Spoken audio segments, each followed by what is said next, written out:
Žalgirio arenos prieigas drebino studentiško automobilių slalomo garsai. Tarp 50 dalyvių sulaukta ir merginų neišsigandusių savo transporto priemonių vairuoti šlapioje trasoje. Pasak renginio organizatorių, festivalio Funtikų dienos dalimi tapęs slalomo tikslas atkreipti dėmesį į atsakingą vairavimą. Kauno technologijos universiteto fundamentalių mokslų fakulteto rengiamas festivalis Funtikų dienos neįsivaizduojamas be automobilių slalomo varžybų.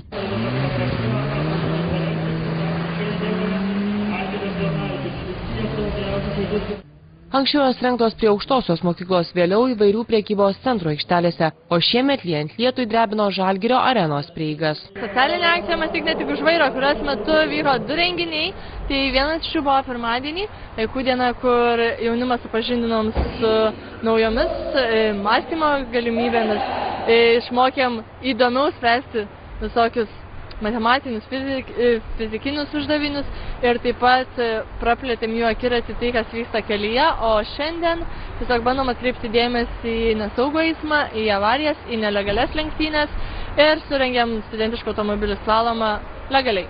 Slalomo trasoje virė aistros, geso varikliai, o dėl automobilių gedimų kai kuriems dalyviams teko pasitraukti iš varžybų. Rungtyniaujant svarbiausia buvo nenuversti nė vienos dirbtinės kliūties, vis dėlto joms teko atlaikyti daugybės automobilių smūgius. Dalyviai pripažino, kad valdyti transporto priemonės ant šlapios dangos itin sudėtinga. Dalyvauju su Ford Sierra automobiliu, laisvoji klasė tik tais dėja, nes nebe studentas. Sekėsi ganėtai neblogai, bet ant finišo užgeso. Tobulėjom, taip sakant.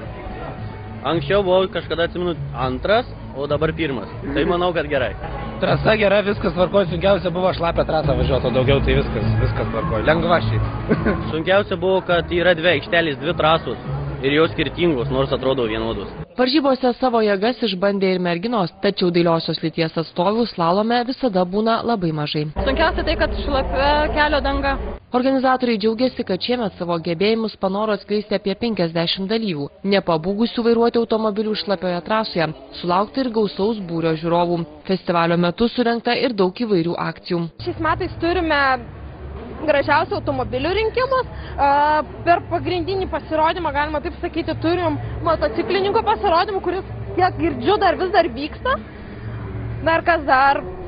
Socialinės akcijos metu galiu dar papasakoti, jog mes vyko flashmobas, tylos minute pagerbėme visus žuvusius kelyje. Festivalis Funtikų dienos šiemet vyko jau 14 kartą.